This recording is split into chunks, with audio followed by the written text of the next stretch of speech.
Greetings, people of the internet.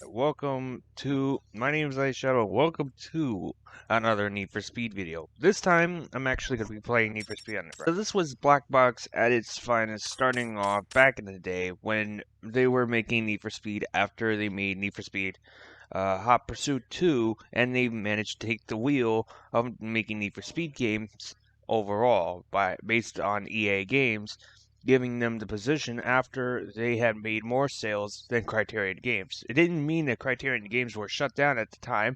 They were still open. It was just that Criterion Games wasn't going to make a Need for Speed game at the time being. This being said, because Black Box Studios made the alternation of Need for Speed, and it was the very first one, and this is what the alternation is like. Welcome to Underground Mode.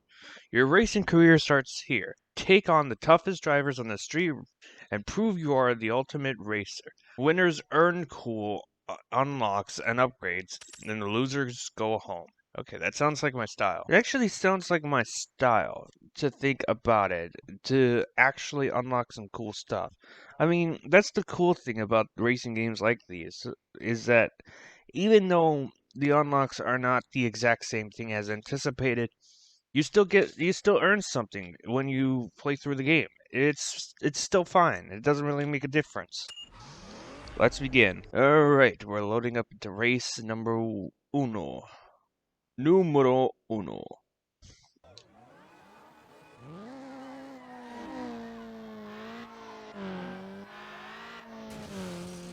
This was Need for Speed at its finest, back in the old days. Will we ever get a new Need for Speed like this? Probably not that much. Will we get a new Need for Speed that could replace this? Not ultimately, either. The reason why I say that is because Ghost Games actually failed to do that on their part, and Criterion Games, even though interestingly they're trying to live up on that perspective, will not be any more better than this studio. Black Box.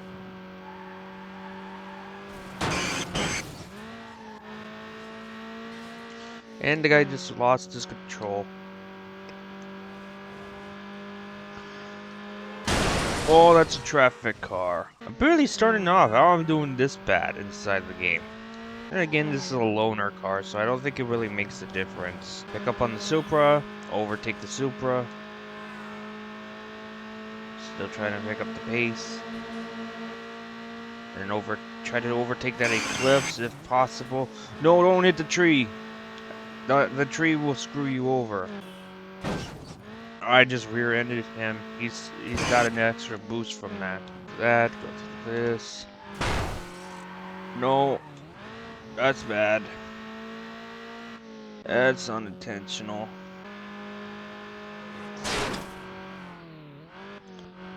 Nice. We actually did it.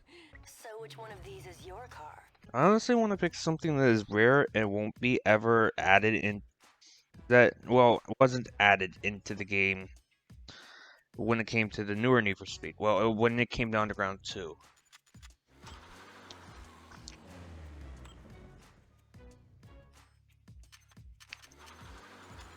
It's got to be the Neon. Ouch, I'm taking that. Seriously weak, dude. Alright, so we got our first car, and now we're going to start our first few sets of racing.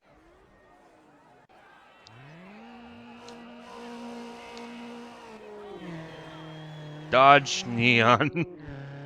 Will we ever get another Need for Speed game like this? No, most likely not. Will we ever get another Dodge Neon inside of the other Black Box Studios games? No. Because Need for Speed Underground has the Neon. Dodge allowed them to use the Neon inside of this game, but then in Underground 2, it was not implemented to be in the game. I don't know why.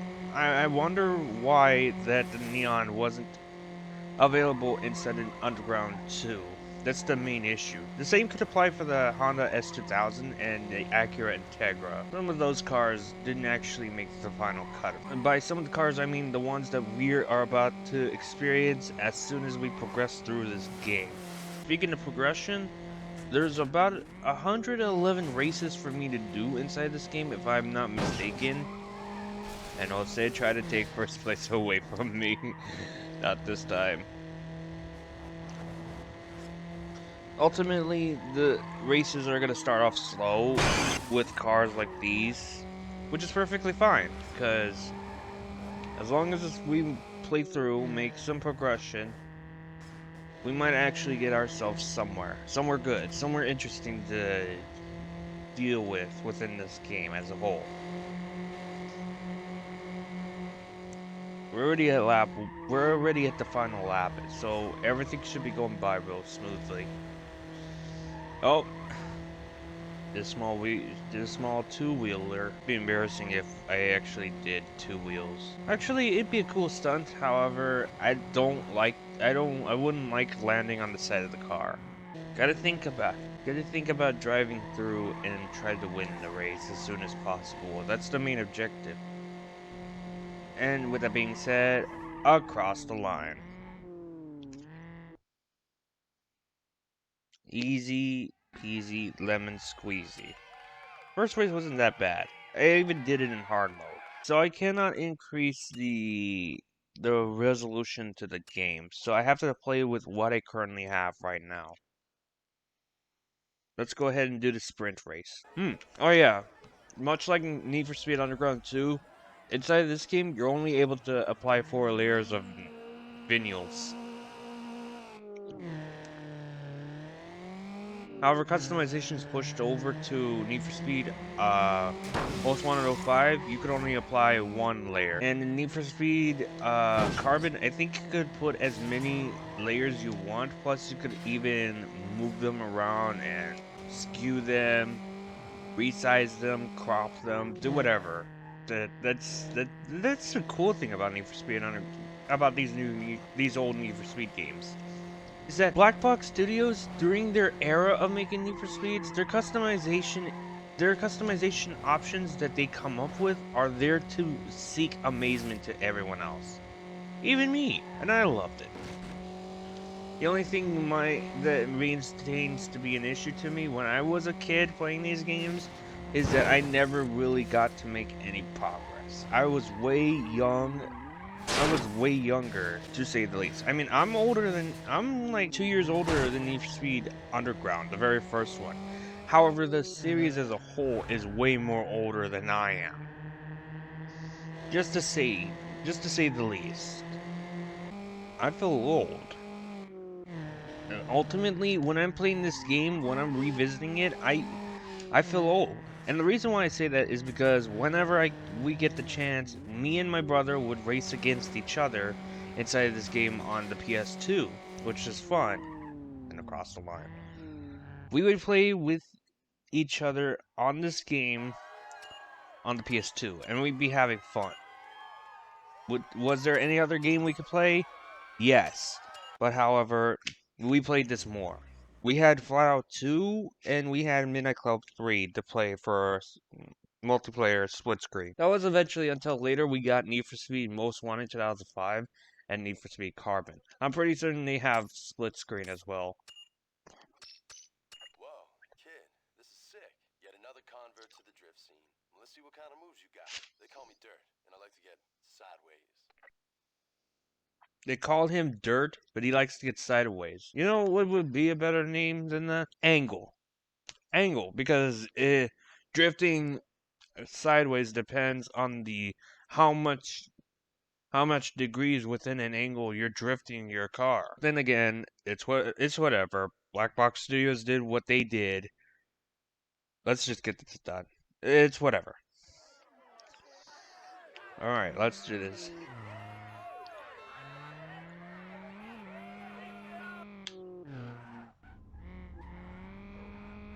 I think the Neon was supposed to be is supposed to be a front-wheel drive car when Dodge was trying to make it. So I don't see how drifting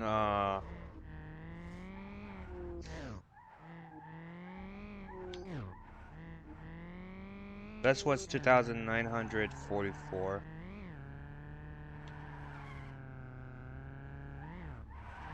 Of course it's gonna be slow. I'm driving a slow car around here.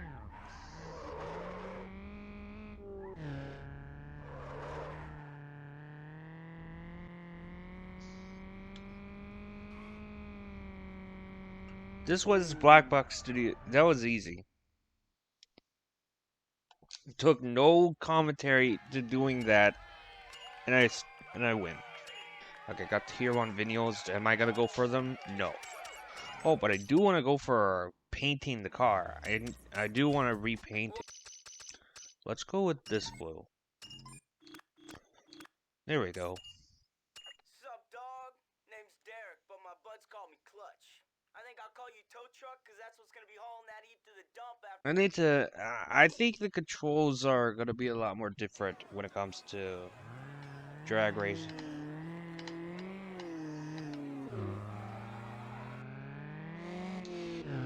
Oh, it's my Y button to shift up. Oh, this is going by real smoothly. It starts off simple when it comes to these races, but then as progression goes by, they start to become more difficult because there's some hazards coming in, like traffic cars as an example. I unlocked the 2003 Mitsubishi Lancer ES. Yes, I have unlocked the ES. You want to know what that means, people? That means an economy sedan. Also, I'm saying that towards you, DDG. Economy sedan. Get used to it. I mean, it's not as elegant as the actual Evolution, but I mean, the game development team, Black Box Studios, have their own interest in cars that they think would suit in for now, unless they, in the newer title, they could actually get a much more better car than what they're given. Like, for instance, they were given this Lancer Economy sedan. I could only assume that Mitsubishi did not want them to put their Evolution for the time being. That was around 2003, which is interesting, though disappointing at the same time. I just think it's disappointing on my part. Alright, race time to go. Pretty certain that Street Race Volkswagen is inside of the game too. This is a much more... This model of the Volkswagen Golf that I'm passing by is the shared model between this game and Underground 2, if I'm not mistaken. It kind of looks like the Volkswagen Golf R32 from Midnight Club 3. However, that does not lie to become the case. No! Oh, no! No! That Volkswagen stole my first place. However, I'm drafting him and I'm trying to gain an advantage to pass by. Nice. So, when it comes to games like these, they're actually good on their part. I think I already said that. I just tapped my A button. I forgot that that was my brake button, my handbrake. E-brake. I don't see the difference between handbrake and e-brake. I mean, I feel like they're both the same thing. Like, they're both the same saying in some kind of way. Unless they're both different on their own perspectives, then okay then. Okay, I mean, not just okay then, but I'll be more of, okay, I'm wrong, I'm sorry. Don't terrorize me for that. I did nothing wrong but just said a random thing. So far, we're doing good. Could I maintain first place from this Volkswagen Golf? Oh no, wait, it got swapped over for a 206. A Peugeot passed by that Golf. You know, when it comes to a racing game like this, these being passed over to international. Like, they're being sold worldwide in certain places that it seemed fit that people would actually love to play these kind of games. However, my thought process is on Germany trying to sell their games, however, much more differently than the way we have them now. Because when you think about it, Half-Life, the game itself had human military, and that it had actual death animations. In Germany, all that has been censored. I mean, when a lab scientist is killed, instead of showing an actual death animation and just showing him laying down and blood going everywhere, there's no blood, and he just sits down to an idly to an idle no head movement saying no. And instead of the military being humans, they're robots. Censorship in Germany is kind of odd, to say the least. I can only assume it's to prevent anyone from seeing violence because of what happened in World War II. I really don't know. Alright, so the big question, people, is why move on right away when you still got plenty of time to enjoy these old games? I mean, like, I do enjoy playing this game for certain. There's time for everything. And I feel like using the time to revisit classics is worth it. DDG over here saying to me when I was in the same VC as him, oh crap, everyone's driving MX-5s. Anyways, so, DDG trying to say that, oh, but revisiting classics is boring and that no one actually plays them, they're dead. They may be empty when you're playing single player mode. However, there's still a lot of people as of today playing these old Need for Speed games. I could even see, even Kudo HS revisits these games, and he's doing like speed runs for them, if I'm not mistaken. I mean, he's doing a Need for Speed, he's doing like a Need for Speed marathon, and he revisits these old games, and or goes to the old games, much more older ones that he's never played before. So, if it's not a waste of time for Kudo HS to do so, what makes you think that I would waste my time doing this kind of stuff? It's fun. It gives you the best. It's the best fun you could ever have from a racing game series. There's no there's no other way to put it. There's no other way to put that. It's just going back to the old games are actually more intriguing, are actually more fun. It don't matter if someone says that they're boring. It's fun. Playing the old games is fun, and ever since your childhood, okay? And this is being said because I'm playing this game right now, much like I would for Need for Speed Underground 2, Need for Speed Most Wanted 05, Need for Speed Carbon, Flatout 1, Flatout 2, NASCAR Thunder 2004. I tried to do Midnight Club 3 on the PS2, but however, it's more laggier than NASCAR Thunder 2004, so it's a pretty good big game. It's much more bigger, to say the least, and it has a lot more assets, like random traffic cars and trains and stuff like that, which ultimately makes it laggy. So, as much as I like to play that game and try to revisit it, I need a much more better setup to actually play that game. Will I get that? Not right now, because money's remaining to be an issue. And the race is over. I crossed the line. So yeah, revisiting these old games is actually fun on your part, or even going through them as per. That's way more better than just playing Super Street and just say that's the best game we've ever had in today's gaming. Or, oh, Need for Speed Heat was the best Need for Speed game we've ever had for the time being. Or, Forza Horizon 5 is good, it just needs some bug fixes. The thing is, gaming today is screwed up. I mean, surely enough, Turn 10 Studios does good on making racing games because they take their time to actually develop the game through and then release it then after they're done. However, they kind of oh crap. I was about to say they kind of messed up for Forza Horizon 4.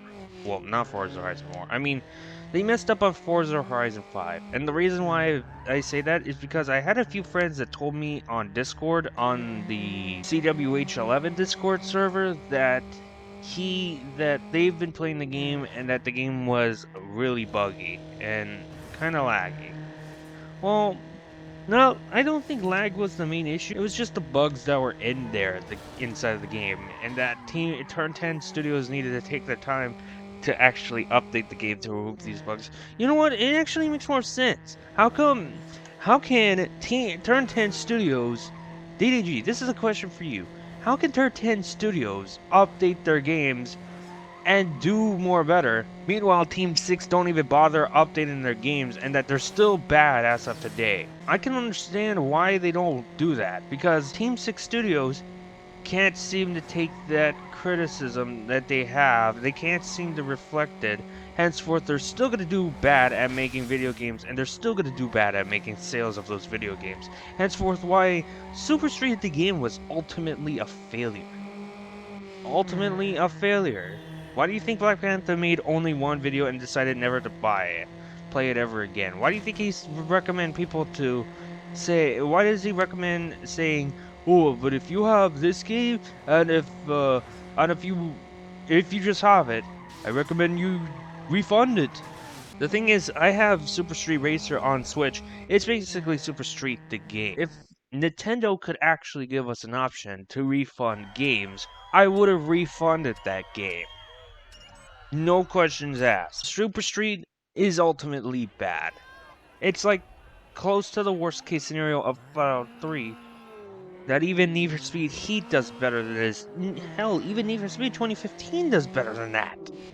And I still hate that game. The thing about racing is that when you're playing a racing game and you want to enjoy it, you simply just try to remain silent and concentrate throughout the game. And if you're trying to do like videos on it, do some commentary. It actually makes sense. I mean, that's what Black Panther's been doing for some of these. Oh crap.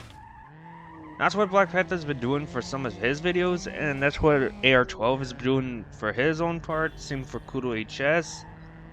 And, well, Kudo HS is kind of rare.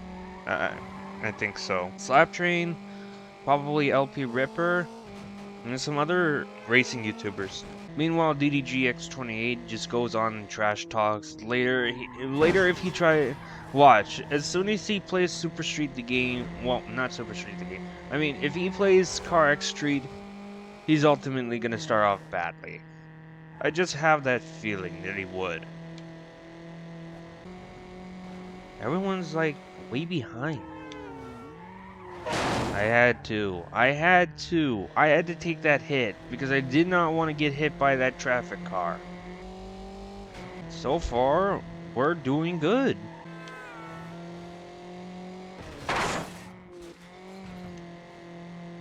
Well, actually, that could have killed the suspension if we were to do well, if we did this track in reverse, the reverse could have killed the suspension way more worse than doing the way we're doing so.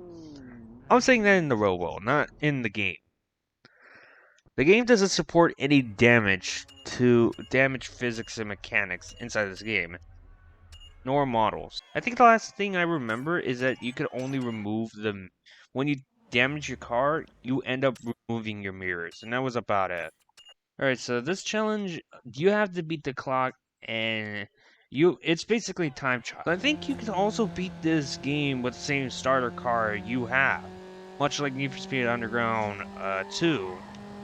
The only thing you need to do is just race it, modify it, and based on the performance parts, and then you should be good to go. But simplicity does not beat the complexity of certain races, because when it comes to some races, they'll be a bit tricky. You just don't expect it that easily. I mean, expecting it is one thing, meanwhile, having a hunch is another.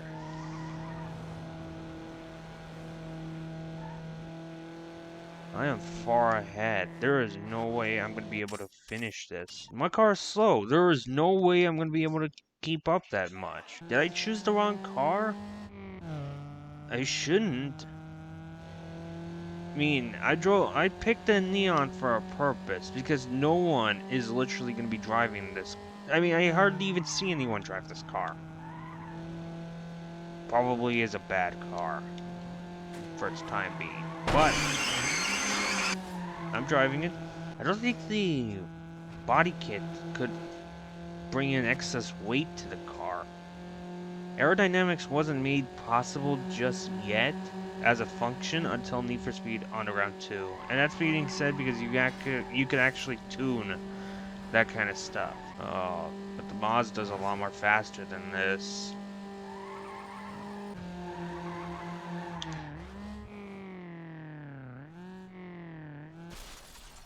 I just love how I crashed right there.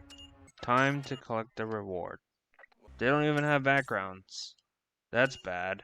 I think I broke them. Greetings, people of the internet. It is iShadow01. Now, if you're wondering why I'm cutting the video real early, is because I'm actually going to be splitting this into different videos. So, realistically, I have a lot of footage. The footage of this Need for Speed gameplay actually goes up for a while, so I'm actually going to cut it off right here, and eventually, later on, probably like a day or two or a week or so later on, I'll make another part of the video with the leftover footage that I actually wanted to show you before I begin to record any more Need for Speed. Now, I may be a little bit late as to making this kind of video possible. I'm trying to do my best in regards to trying to make short videos, and ultimately, I've been failing on that part for quite a long while. And it's no surprise that I'm doing so. But anyways, with this being said, I am hoping you guys have enjoyed the video. If you do want to see more of this gameplay, feel free to let me know in due future after the few videos that I'm going to make in regards to this game. Oh, and also don't forget to share your friends this video. Anyways, with this being said, I do want to say feel free to leave a like, a comment, and subscribe. And if you really, really would like to see more, again, let me know what you think. Let me know if you want to see more gameplay as to Need for Speed Underground, and if you want to see any other gameplay videos in regards to Need for Speed developed by Blackbox, or maybe even some older Need for Speeds that I have not played before. And with this being said, this is iShadow01 saying I will see you on the next episode.